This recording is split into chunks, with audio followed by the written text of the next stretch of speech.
I want to take you back to a moment in your life that you didn't choose. Maybe it was the day you got laid off. Maybe it was the breakup you didn't see coming. Maybe it was when someone you trusted let you down. We've all been there. A moment we didn't ask for, a moment that broke something inside us. Now pause and think, what did you do next? Because that's the moment that defines everything. Not the moment of crisis, but the moment after. That split second where we either take ownership or we don't. You see, life is messy. It's unpredictable. It doesn't ask your permission before throwing change at you. That's not just how life is. That's how it's supposed to be. The real question isn't whether you'll face difficulty. The real question is, what story do you choose to write with what you've been handed? There's a mindset that changes lives instantly, not in theory, not eventually, but the moment you choose to adopt it. It's the mindset of ownership over circumstance. Let me explain what that really means. We've been raised in systems that reward us for staying in line. We're told that if we do the right things, life will reward us back. Get the degree, get the job, get the approval. But life doesn't play by the rules we imagine. And when things go wrong, our first instinct is to point outward. It's my boss. It's the economy. It's my upbringing. It's bad luck. And look, those things matter. Your environment influences you. But it doesn't define you. What separates the fulfilled from the frustrated isn't what they've gone through. It's what they do with what they've gone through. It's not about denial. It's about direction. You can acknowledge pain and still choose power. Ownership says, this happened, I didn't choose it, but now it's mine to deal with. That changes everything. Because when you take ownership, you stop being the victim of your story and you become the author of it. Let me tell you about a man I met once at a workshop. Let's call him Carlos. Carlos had been through hell. Childhood trauma, financial collapse, addiction, and loss. When he stood up to speak, you could feel the weight he carried. But his voice didn't shake. His hands didn't tremble. He spoke with a strange kind of peace. And he said something I'll never forget. I spent 20 years waiting for someone to save me. Then one day I realized I was the only one coming. That was the day everything changed for him. You see, ownership is not a concept. It's a decision. A decision to respond instead of react. To lead your life instead of just living it. To stop waiting for life to get easier and start deciding that you will get stronger. It doesn't mean you're to blame for everything that happens. It means you're responsible for how you rise from it. There's a quiet kind of power in that. Because when you stop assigning blame, you start reclaiming energy. And energy is the fuel of transformation. Think about it. How much time have we all wasted ruminating on the why something happened instead of focusing on what now? Ownership is the shift from explanation to execution. It says, yes, that was unfair. Yes, I wish it was different. But I'm not waiting anymore. I'm building. I'm choosing. I'm moving forward. It's uncomfortable, yes, because once you accept that you're in charge of your life, you no longer have excuses. But that's also where your freedom begins. When you take ownership, you start showing up differently in relationships. You stop expecting others to complete you and start meeting them from a place of wholeness. You start setting boundaries. You start leading with integrity, not insecurity. In your career, ownership makes you proactive instead of reactive. You stop waiting for direction and start creating impact. Leaders are not those who have the most power, they're the ones who take the most responsibility. Even in your health, your mindset shifts. It's no longer about discipline forced from outside, it becomes a matter of internal alignment. This is my body, my mind, my energy. I will care for it not because I have to, but because I choose to. That's the kind of mindset that moves mountains. But let me be clear. Ownership is not a one-time choice. It's not a motivational burst. It's a daily decision. Every morning, you get to decide, will I hand over my power to my circumstances or will I reclaim it? And every day you choose ownership, you strengthen your identity. You begin to see yourself not as someone life happens to, but as someone who shapes life, even in the storm. We don't become powerful when we win. We become powerful when we refuse to give up in the face of things we can't control. That is what builds character. That is what builds peace. That is what builds a meaningful life. So the next time something goes wrong, and it will, pause, breathe. Ask yourself, what would it look like to take full ownership of this moment? Then do it. Act. Lead. Take the first step. Because the truth is, your life doesn't change when the world gets easier. It changes the moment you decide that the world doesn't get to dictate who you are. That mindset of radical ownership can shift everything instantly. And when you carry it with you, through success and struggle alike, you stop chasing power and start living with it. And that changes everything. We live in a world obsessed with results. It's everywhere. Likes, followers, titles, salaries, scores, promotions, outcomes. From the time we're children, we're taught to chase the finish line. Win the trophy, they said. Get the grade. Then later it becomes get the house, get the car, get the position. And somewhere along the way, we start defining our worth by how far ahead we are or how far behind. But the truth is, this obsession with the outcome is exhausting, and worse, it's hollow, because no matter how much we achieve, the feeling of not enough comes back. It always does. The goalpost moves. You reach the summit only to find another one in the distance. But there's another way to live, a mindset that doesn't wait until the end to feel proud, a mindset that doesn't depend on applause or recognition to feel valuable. It's a mindset that flips the entire script. Fall in love with the process. I remember meeting a young athlete, maybe 22. He was disciplined, focused, incredibly talented, but something was off. He was burnt out, not because he didn't love the sport, but because he felt like every game, every play, every move was a test, a pass or fail. He was chasing perfection, chasing numbers. And when I asked him what first made him fall in love with the game, he paused, and then he smiled. The training, he said. I used to love the training. The smell of the gym, the sound of my shoes on the floor, the rhythm of getting better. And that was the moment. The process. That's what he had lost. And that's what he needed to return to. You see, when we measure our value by the outcome, we become transactional with our lives.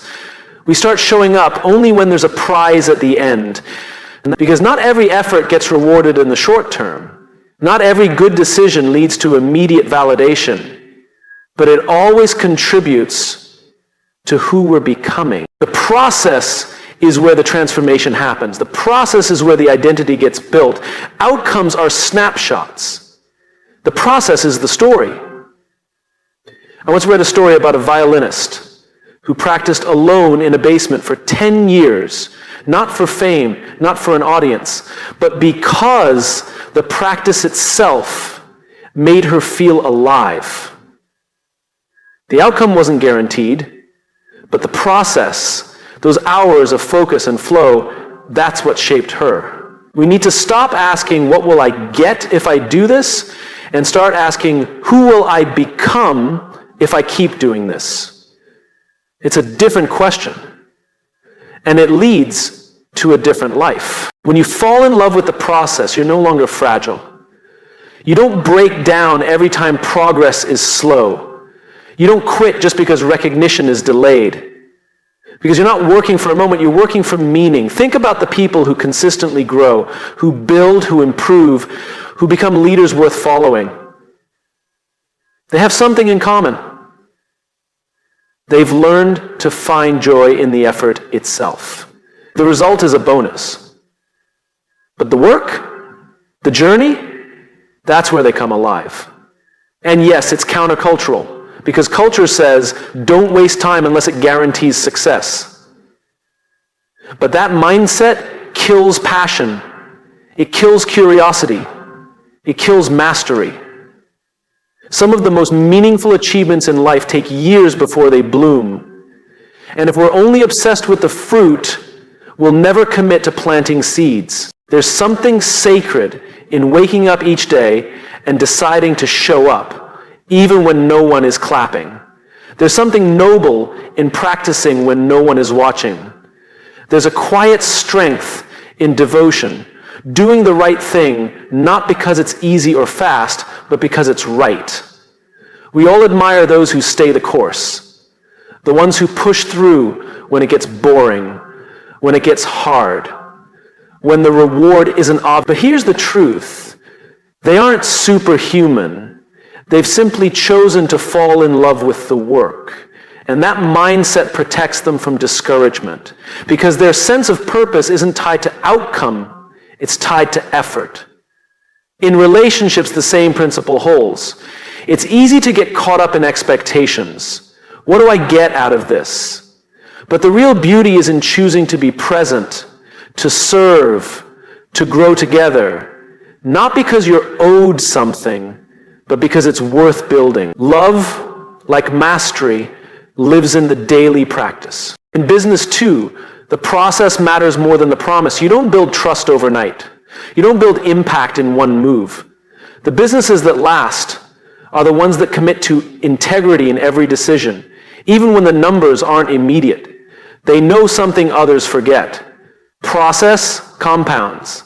Devotion to process builds character. It creates emotional resilience. It teaches patience, humility, consistency, and grit. Those are the qualities that change lives, not overnight success. I get it. Results matter. They do.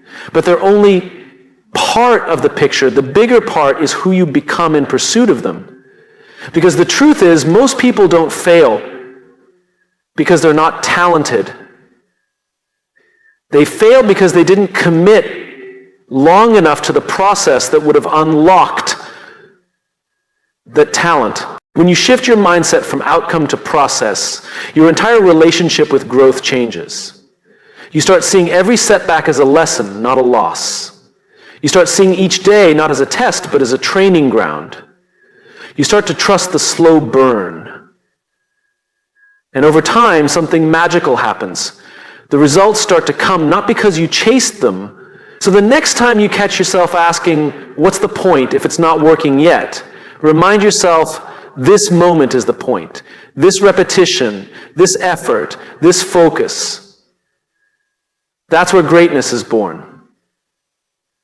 If you want a mindset that will change your life immediately, choose this one. Stop chasing the trophy. Start honoring the training. Don't measure your day by what you achieved. Measure it by how fully you showed up to the process. That's where the change begins. Not someday, not later, now. There's a pattern I've noticed over the years, one that shows up in athletes, artists, entrepreneurs, students, leaders. It's this subtle, dangerous waiting game. They tell themselves, one day I'll be confident. One day I'll feel like I'm ready. One day I'll step into who I'm meant to be. But here's the hard truth. There is no one day. There's only now. The people we admire most aren't waiting for a moment of transformation. They're acting from it before it even arrives. Most people are stuck in a loop. They believe they need to achieve something before they can become something. Once I lose weight, I'll feel healthy. Once I get the promotion, I'll feel like a leader. Once I launch the business, I'll be an entrepreneur. But that mindset traps you. Because you're always reaching, never becoming. The mindset that changes everything immediately is the opposite. Instead of chasing the outcome, you adopt the identity. You don't wait to feel like the person you want to be. You decide to become that person now. Let me tell you a story. A few years ago, I met a man who just run his first marathon. He wasn't a professional athlete. He wasn't even particularly fit when he started. He was an accountant, a father, a regular guy. But when I asked him what the hardest part was, he didn't talk about race day. He didn't talk about the long runs or the blisters. He said the hardest part was convincing himself that he was a runner before he'd ever run a mile. And I didn't believe I was that kind of person, he said. I kept saying, I'll call myself a runner when I run a half marathon. Then it became, once I run a full one. But the shift happened when I woke up one day, put on my shoes, and said out loud, I'm a runner. That's the day everything changed. He became the identity before he had the outcome. And it worked. Not because he tricked himself, but because identity shapes behavior. Once he saw himself differently, he started showing up differently. That's what most people don't realize. We think action creates identity, but identity also creates action. It's a loop, and it works in both directions. If you want to write a book, don't wait until you get published to call yourself a writer. Start writing, start thinking like a writer, start structuring your day like one. Wake up early and protect your creative time like your life depends on it, because in a way it does. That identity shift will drive the habits that eventually create the outcome. This is the reason people struggle with consistency. They try to change what they do without changing who they believe they are. They say, I'm trying to get fit, instead of I'm someone who values health. They say, I'm trying to wake up early, instead of I'm the kind of person who starts their day with intention. Language matters. Self-talk matters. Because every time you declare something about yourself, your actions begin to align with that belief. I once worked with a leader who was struggling with confidence. He'd just been promoted, and despite his title, he felt like an imposter. He kept saying, I don't feel like a real leader. And so he acted cautiously. He second-guessed himself. He avoided tough conversations. But here's what we did. We didn't try to fix his leadership skills. We worked on his identity. We had him write a letter to himself. Not from the version who felt unsure, but from the version who had grown into that leadership role. The version who had already become the kind of leader others trusted and followed. He read that letter every morning. And slowly, something shifted. He didn't wait for permission to lead. He started leading. And people noticed. Identity isn't about pretending. It's about aligning with who you're choosing to become. You don't become successful and then feel worthy. You decide you are worthy. And that identity fuels the actions that lead to success. This mindset shift is immediate. You don't need to wait until the world sees you differently. You need to see yourself differently. And yes, this requires courage. Because when you step into a new identity, the world might not catch up right away. People might still see the old version of you. They might question your change. That's okay, because you're not doing it for them. You're doing it for who you're becoming. This mindset is about integrity, not in the moral sense, but in the structural sense. Wholeness, alignment. When your thoughts, words, and actions all reflect the identity you've chosen, life begins to feel lighter, clearer. You don't waste energy pretending. You're not chasing, you're expressing. So what do you do with this? You ask a simple but profound question. Who is the person I want to become? Not the job title, not the bank balance, but the kind of person. And then you start behaving like that person today, before the accolades, before the evidence, before the outcome. Because becoming isn't something you wait for, it's something you live. You start eating like someone who loves their body. You start working like someone who takes pride in excellence. You start speaking like someone who values clarity and truth. You show up like someone who already believes they belong. And over time, people will begin to treat you that way too. Because they're responding to who you are, not who you used to be. This mindset changes lives. because it eliminates the gap between now and later. It replaces waiting with becoming, and that is powerful. So whatever goal you've been waiting to pursue, whatever version of yourself you've been postponing, stop waiting. Step into it. Let today be the day you stop saying, I will be, and start saying, I am. Because the moment you adopt the identity of who you're becoming, you begin to act like them. And once you start acting like them, it's only a matter of time before you become them. And that, right there, is when life changes. Immediately, when something goes wrong, most people do the same thing. They point the finger at others or at themselves. Sometimes both. We default to judgment. We analyze, criticize, and pick everything apart. And we do it not because we're bad people, but because it gives us the illusion of control. If I can find someone or something to blame, I can make sense of what happened. But judgment doesn't help us grow. Curiosity does. There's a mindset shift that, once embraced, changes the entire direction of your life. It's the choice to be curious instead of critical. And this one shift, it can unlock opportunities, relationships, even self-worth. Because curiosity invites learning. Criticism shuts it down. I remember watching a young leader deliver a presentation that didn't land. The data was solid, the preparation was there, but the room didn't respond. Afterwards, he came to me, head down, voice low. I blew it, he said. I knew I wasn't good enough for this role. I stopped him right there, not because he was wrong to feel disappointed, but because of the story he was telling himself. He wasn't reflecting, he was attacking. So I asked him a question. What if instead of asking yourself, what did I do wrong, you asked, what could I learn from this? He looked up, confused, but something in that question made him pause, made him breathe. And in that moment, something cracked open. Not because he suddenly had all the answers, but because he created space to find them. That's what curiosity does. It creates space. Judgment closes doors, curiosity opens them. When we lead with criticism, we create fear. Inside ourselves and around us, people shut down. Growth becomes risky because the cost of getting it wrong is shame. But when we lead with curiosity, we create permission. Permission to ask questions. Permission to explore.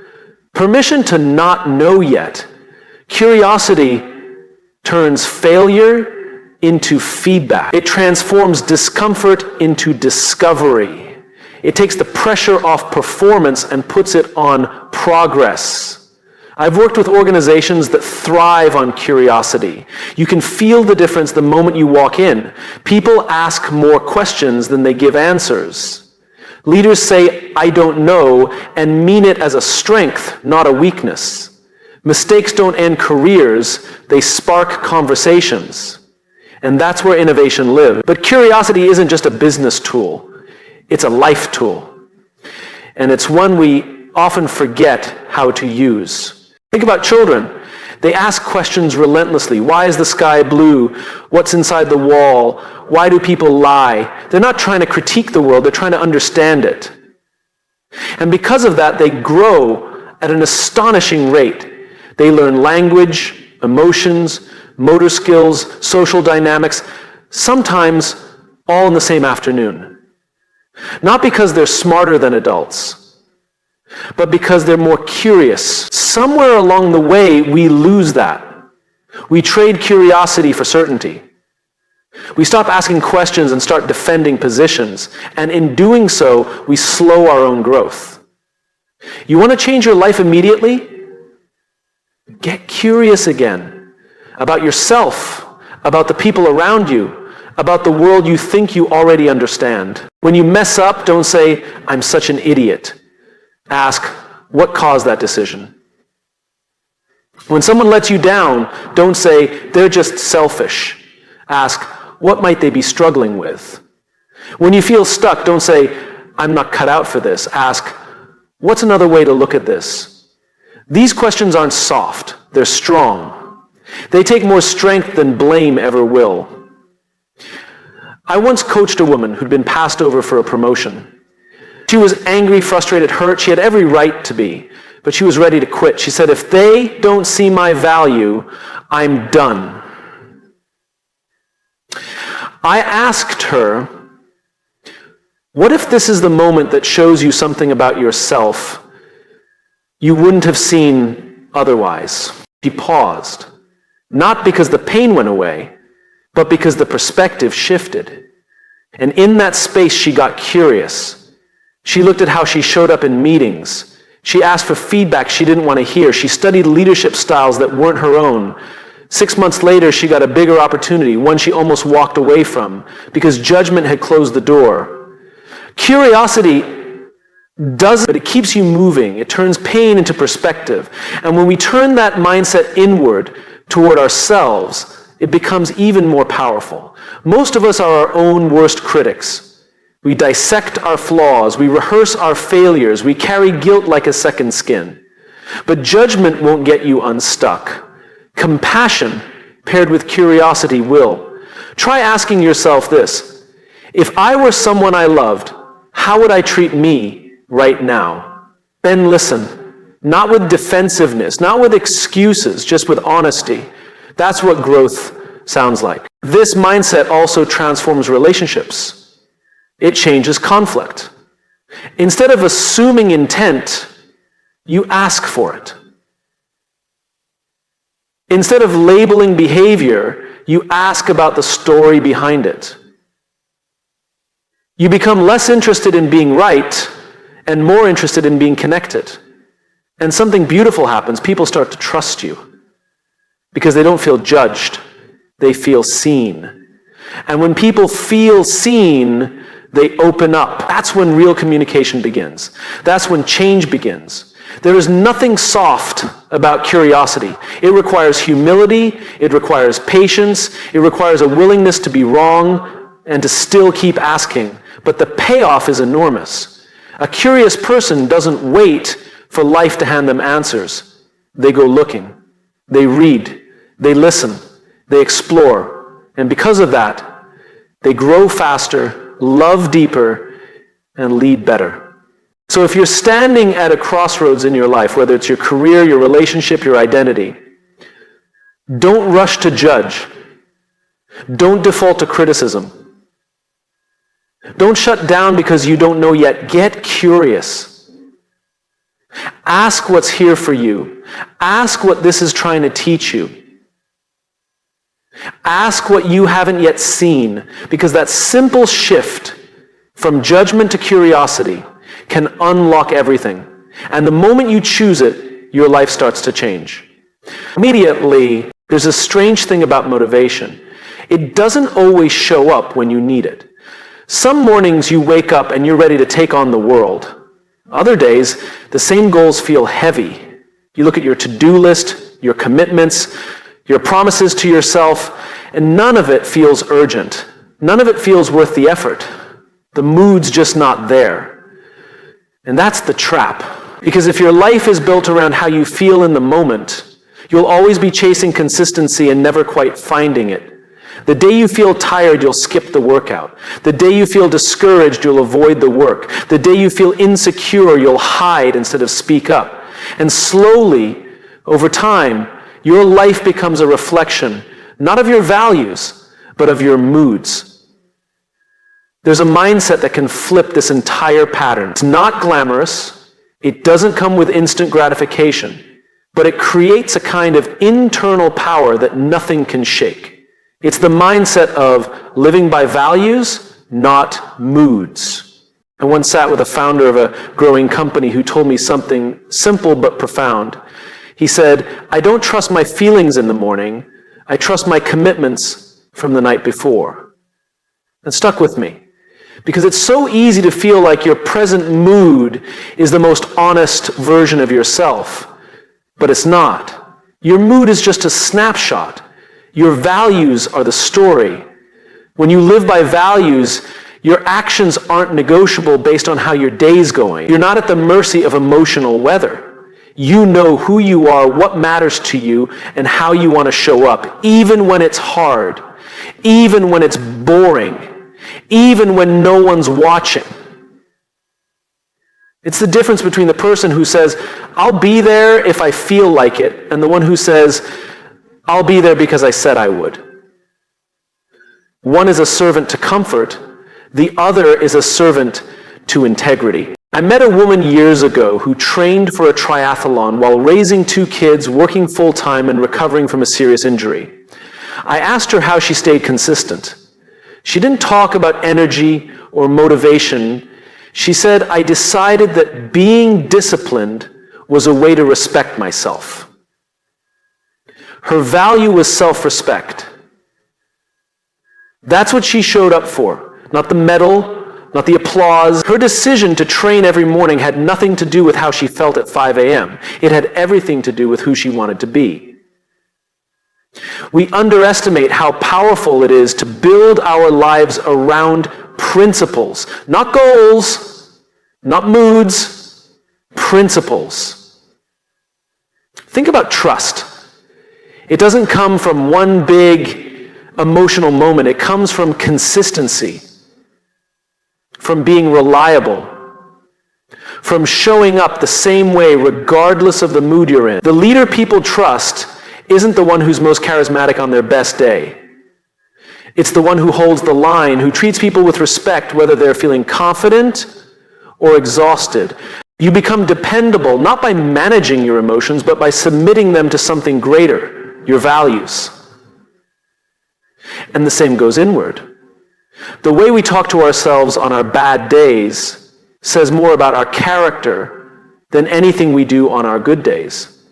If your value is kindness, that has to apply even when you're disappointed in yourself. If your value is courage, it has to show up even when your knees are shaking. That's what integrity looks like. Not perfection, but alignment. Living by values doesn't mean ignoring your feelings. Feelings are important messengers.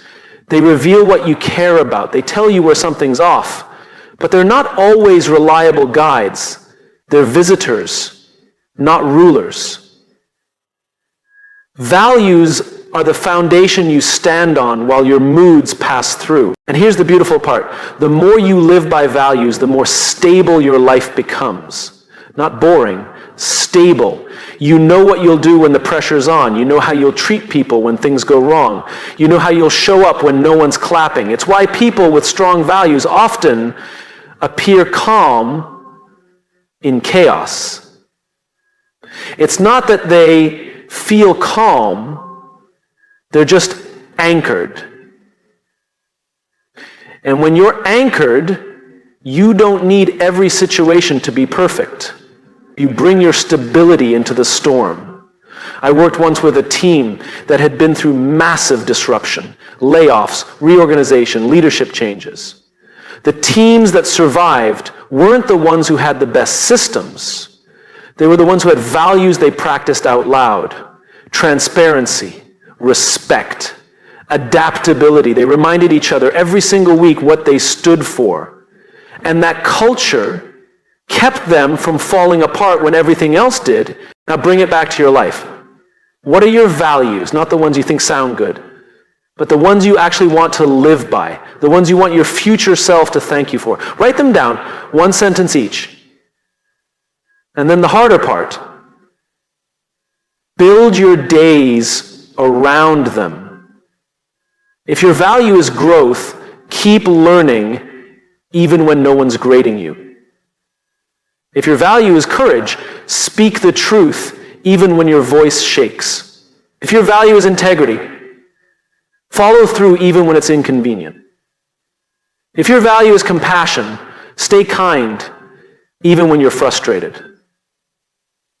That's how transformation begins. Not through some lightning bolt of inspiration, but through quiet alignment between what you believe and what you do. The people who change the world don't feel like heroes every day.